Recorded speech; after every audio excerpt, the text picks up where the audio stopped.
Yo, what is poppin', guys? Got PTC here bringing you another WWE video. This one is a preview and predictions video for the 2015 edition of the pay-per-view Hell in a Cell. The build for this pay-per-view has been pretty rocky, not really that exciting. Hopefully, the card will live up to at least the low expectations that most people have given it. And to be honest, the low expectations that most people have given the WWE over the past few months, I mean, people aren't expecting much. So for them to go out and just give us a little bit of something good, honestly might turn this pay-per-view into a good thing because of the fact that it's been such a long time since we've been invested in anything in the WWE. So without further ado, let's jump in. Now, as an honorable mention, I would like to say this is a spoiler. If you guys watch SmackDown, then do not listen to this. If it is already past, I guess, does SmackDown come on Thursdays again? I don't remember. If it's already past SmackDown and you guys have already seen it, then you'll know what I'm talking about. But a spoiler has arisen that Tyler Breeze has made his debut on SmackDown and attacked Dolph Ziggler. So, for me, I'm going to just give my thoughts on this before we start. I'm happy and sad at this at the same time. First of all, I'm happy that he attacked Dolph Ziggler. I'm glad that they're going to go ahead and get their feud out of the way early. I believe Tyler Breeze needs to go over every single match that he's in with Dolph to really establish himself as better than Ziggler. Because if not, then people are going to give those comparisons, and I don't want that. I just want him to beat Ziggler up a few times, and then we're going to be in really good shape with Tyler Breeze moving forward. I'm saddened because, first, I hope he gets his NXT title opportunity that he's so rightfully deserved, but I don't think he will. Secondly, I don't understand why they had him make his debut on SmackDown. I've realized that lately they've been trying to put more emphasis on SmackDown. On the main roster, they've been talking about it a little more, but it still doesn't matter. So I don't understand why exactly they would let Tyler Breeze debut on SmackDown and not Raw. But to each their own, I feel like he just kind of got a shitty debut since he debuted on SmackDown. But without, any further ado, without spoiling anything else, I'm going to go ahead and jump into Hell in a Cell. So the pre-show match, which I rarely care about, is... What's the pre-show match?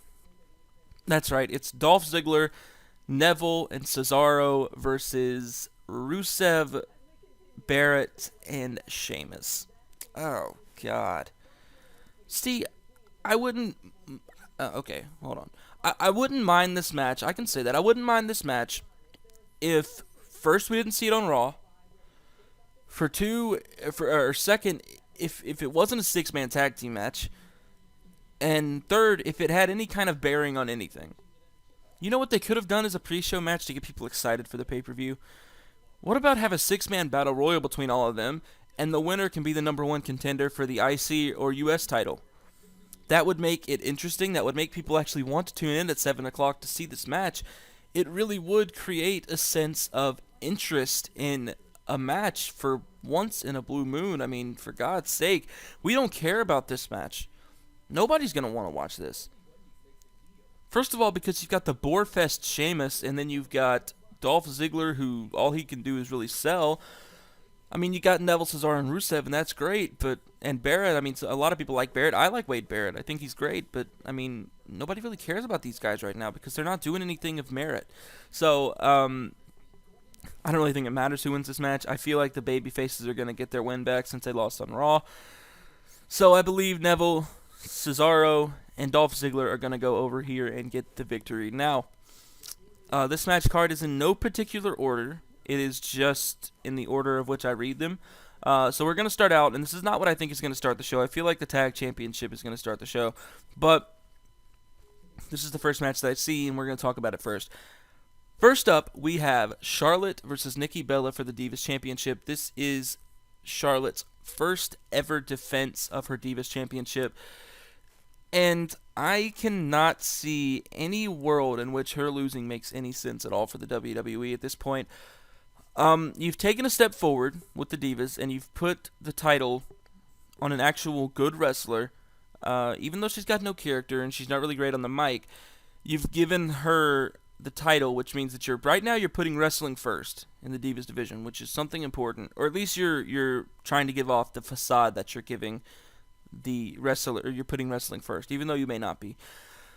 At this point in time, if they give the belt to Nikki Bella again, then they're just taking a step backwards in this progression in the Divas division at this point.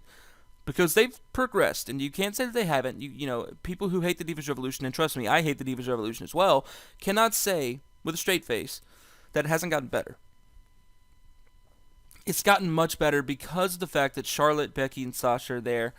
You know, I wish that they didn't kill Paige and her character, and they kind of just screwed her. Instead of just making her an anti-diva, she's just a jealous person who's insane. You know, I feel like if they wouldn't have ruined her character, it would have been better. Natalya is back on TV for now, so they've taken steps in the right direction. But at this point in time, giving the belt back to Nikki Bella makes no sense at all. So I cannot see that happening. I believe that Charlotte is going to win and win cleanly. She is the face, so there's no reason for her to win dirty. I don't see a disqualification or anything happening here with the Bella Twins, the Bella Magic, or whatever. I'd see Charlotte winning clean here. There's no reason for Nikki Bella to win this match. So Charlotte wins. Next up, we have Kevin Owens versus Ryback. This is another match that could actually start the show. You know, I feel like the WWE is dragging their feet a little bit here. I don't think Ryback should continue to challenge for this title after this, because this is his rematch, correct? I believe this is his rematch, and if it is, this should be it.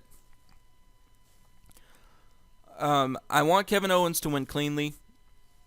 I want him to win decisively, and I want him to essentially squash Ryback. And it's not because I don't like Ryback. It's because I feel as though Kevin Owens really needs a big win, a decisive win, a strong win to really bolster himself up near the top of the roster.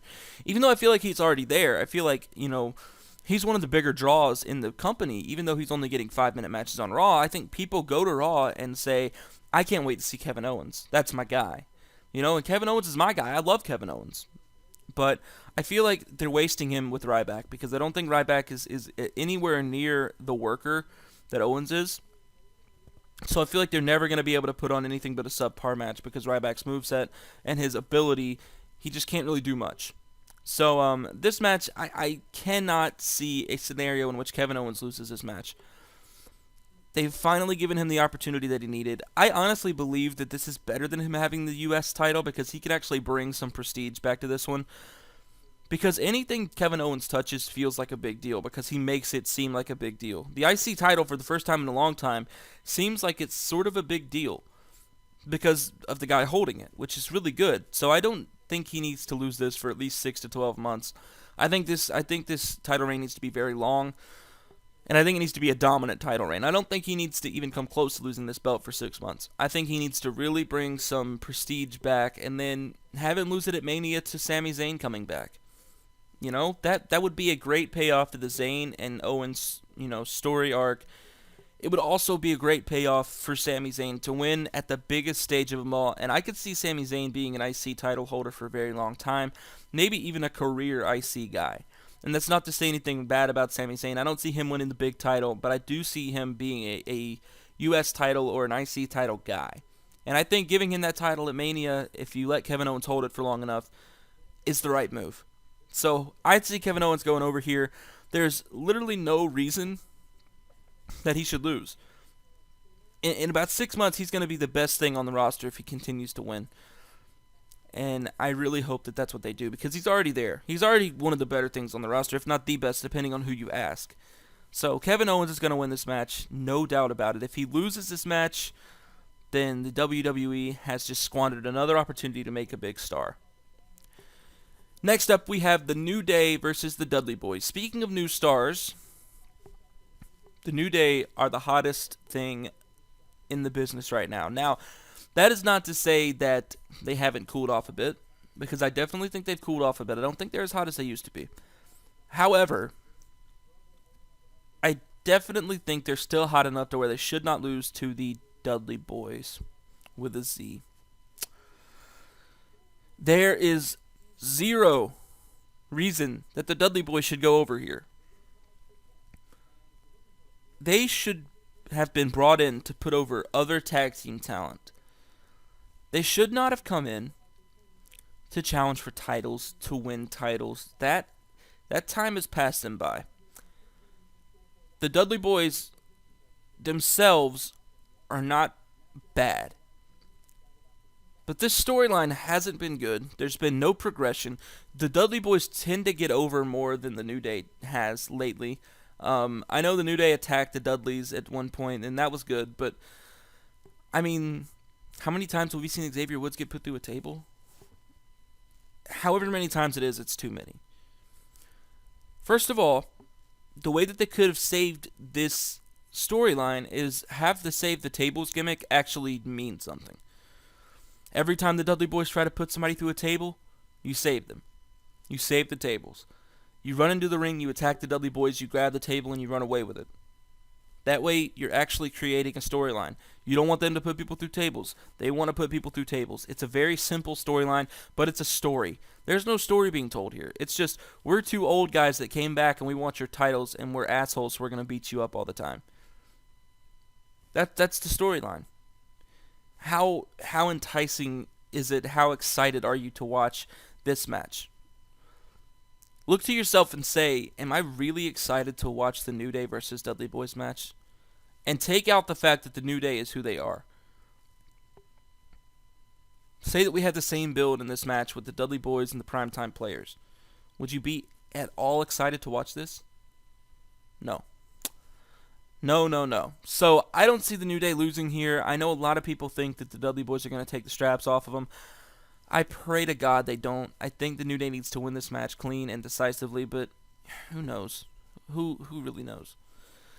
But my prediction, my pick for this match is the New Day. Next up, we have Roman Reigns versus Bray Wyatt. This match is tough for me to call because of the fact that I am excited about this match.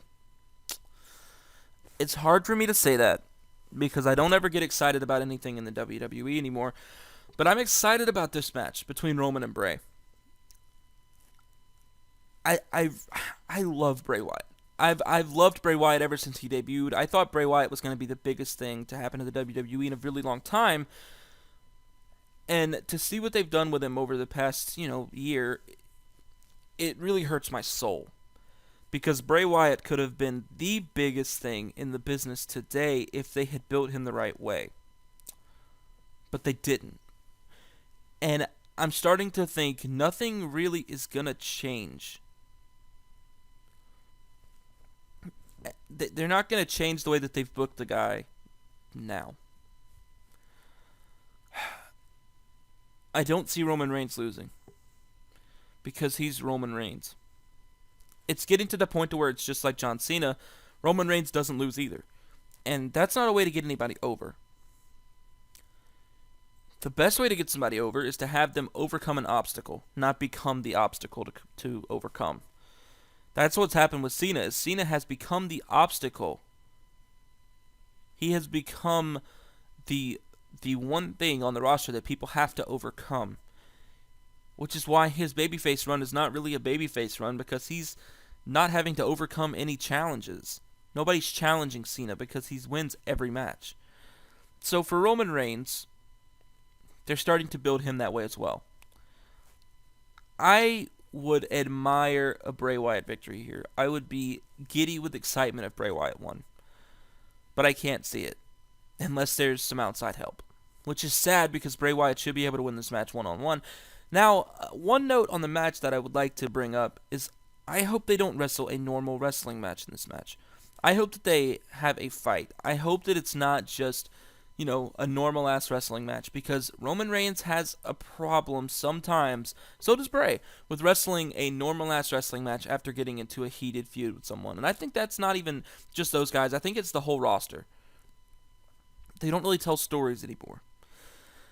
I want to see the frustration that Roman Reigns has had built up against Bray Wyatt, but the reason that I don't think we're going to get that is because they've been able to fight each other so much over the past few weeks. They've been in the ring against each other. You can't pent up or build up any aggression against someone if you've been in the ring with them, 3 weeks in a row, or had a chance to get your hands on them. Bray Wyatt should have stayed as far away from Reigns as possible. Kept toying with him, kept having Harper and Rowan and Strowman go out and attack him. But Bray should have been nowhere near it. Bray should have been nowhere close to Roman Reigns. So, for that reason, I think it's going to be a normal-ass wrestling match. That's not what I wanted. I wanted this to be a war, and I don't think it will be. But I do see Roman Reigns winning this match. As much as I don't want to say that, I see him winning. I'd love for Bray Wyatt to win, but I just don't think it's going to happen. Next up, we have the John Cena U.S. Open Challenge.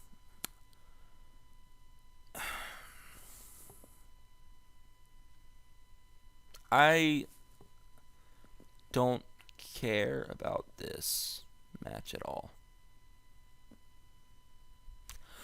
So, I will read a bit of a, not necessarily a spoiler, but a rumor. I'll talk to you guys about a little rumor that's going around. Then we will jump into this quote-unquote match. John Cena will be defending his U.S. title against Sheamus December the 26th, when he is scheduled to return to action. As you all know, as you probably all know, he's going to be taking a little break, about a 2-month break or hiatus. And apparently they're going to let him keep his title over that 2 months. So, I don't care about this. If he keeps his title for 2 months, then who cares about this match? Doesn't matter who comes out. Doesn't matter what surprise they have in store for us. Cena's going to win. If they couldn't put over a brand new star in Kevin Owens, then who are they going to actually put over for this guy? Nobody. John Cena wins, LOL. Next up, we have Seth Rollins versus Kane for the WWE World Heavyweight Championship. And oh my God, I want to throw a small child. This is not going to be a very good match. It's just not. Seth Rollins consistently loses, but we all know that they're not going to drop the title off of him. So if you know the outcome, and you know the winner, this is not fun. Kane is not going to win this match.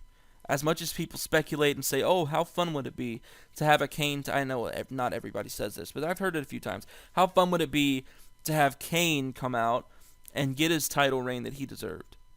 Because he only had the title for a day. And I'm going to say that I don't think he deserved a big title reign as champion. Because Kane was never that guy. Kane was never the best worker. Kane was never a WWE World Heavyweight Championship kind of guy. Kane was involved in some feuds. He could have been a good IC guy or US guy, but he was never going to be a big champion like this. So for me, they've squandered an opportunity to make a new face in the company, such as a Cesaro or even Neville. Why couldn't Neville come out and say, listen, we had a hell of a match in your World Heavyweight Championship challenge.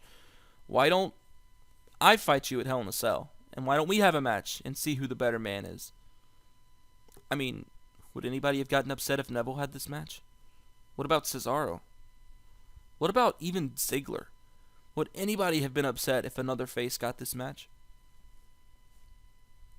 So why in God's name are we having Kane versus Seth Rollins on a pay-per-view in 2015? It's because of poor booking. The only way that Kane could possibly win this match is Authority turning on Seth Rollins and Seth becoming a sympathetic babyface. That's it, guys. That's the only chance Kane has to win. That's it. Also, I must mention the most boring superstar in the history of the WWE, Sheamus, has the Money in the Bank briefcase. I don't even want to remember that he has it, but he does. And I must mention that he is not cashing in tonight. No, he's not. Why the fuck would Sheamus cash in against a heel? It makes no sense. He's not going to cash in on Seth until they're ready to turn Seth baby. So it's just not happening. It's just not. Not tonight. Soon, maybe. But tonight, no. Not tonight. Seth Rollins wins this match. He wins it clean. He wins it clean. It's just my opinion. Next up, we have The Undertaker versus Brock Lesnar in a Hell in a Cell. This is probably the match on the card that I care the least about, but it's going to be one of the better matches on the card to me. It's going to be a good match. This is going to be a good match. Do I think it's going to be a great match? God, no. Do I think it's going to be better than their first two? Hell no. Do I think it's going to be an instant classic? Fuck no. But it's going to be an okay match. I mean, you got Brock Lesnar, you got Undertaker. Both of those guys know their bodies well enough to work well together. They've got good chemistry in the ring. Undertaker knows where he is in his career. He's going to put on a decent match. It's not going to be a barn burner. It's not going to be something amazing, but it's going to be a good match. It's going to be solid. It's not going to be great, but it's going to be okay. It's going to be acceptable, passable by WWE's low standards nowadays. And I think The Undertaker wins. But I don't know if he wins clean. I just have a feeling that somebody's going to screw Lesnar here. I don't know who, and I don't know why. But I think somebody might screw Lesnar. And if they do, then Lesnar can go on to do other things while Undertaker gets his win. And he doesn't look a complete chump. I think the hardest thing for them to do right now, since they've backed themselves into a corner, they've booked themselves into a corner by having this feud, is now you've got The Undertaker, who is a returning legend, a guy who demands the respect of every single person that he's ever met, versus Brock Lesnar, who you're trying to display as the biggest draw in the company, which I still disagree with. I just don't know. I just don't know what happens in this match. It could go 2 ways. 3 ways, even. It could go 3 ways. Brock Lesnar dominates and wins. The Undertaker just guts one out and wins. Or somebody runs in for the interference and Brock loses. And I honestly can't tell you which one I think is going to happen. I'm going to go with my gut. I'm going to go with what I think is going to happen and how I think the WWE are going to book this, because, first of all, let us mention and let us remember that heels don't typically win in the WWE. They just don't win. I mean, it doesn't happen a lot. And if they do win, they don't get over. They get attacked after the match. I believe The Undertaker is going to win this match clean. I think it's going to be a fight. I think Brock Lesnar is going to beat the shit out of him, but I definitely think that I see The Undertaker coming out with a win here. And I think that this is not going to be his last match, but it's going to be one of his last. He'll do some house shows probably. I think he was scheduled for a few. But I don't think he's going to do anything else until Mania. And I'm fine with that. I don't care about seeing Undertaker ever again after Mania. He's done his job. Let the guy go. Let the guy have his retirement. Let him be. Don't keep calling him for every WrestleMania saying, "Oh God, we need a good draw." If they called me after a 20-year career and said, "Hey, we need you to come in, we need a good draw," I'd say, "Fuck you. You can't create any new stars, so you're going to call me?" No. Nope. No. Not me. Maybe instead of calling all these old people back, you bring somebody up like Owens or like Neville and you actually push them to the moon, or Cesaro even, and you bring these guys you give these guys some hard-earned victories and you let them get wins, and maybe, just maybe You don't have to call back 50-year-old men to come wrestle for you. Anyway, I think Undertaker wins this match clean. It's gonna be up in the air. It's really a coin toss, honestly, for who's gonna win this match. But I see Undertaker winning. As far as the show itself goes, I don't know. I don't know how good it's gonna be. I don't know to what level we're gonna get. I feel like WWE is gonna build this up to be okay. It's gonna be okay. I truly think that they are going to give us a good show with some good matches on a good card. This is a good card. So I have high hopes for this pay-per-view. Now, I'm not excited about it, because once I get excited about a pay-per-view, that means it's going to be complete shit. I have high hopes for this pay-per-view. I believe it's going to be good. I really do. So, if you guys disagree with me, let me know in the comments down below who you think is going to win and why. And I will see you guys on Sunday night to Monday morning. It's going to be pretty late Sunday night, but I will have a review out for you guys. So make sure that you check back on the channel if you want to see my reaction to everything that happens at Hell in a Cell. And I will see you guys in the next video. I'm out.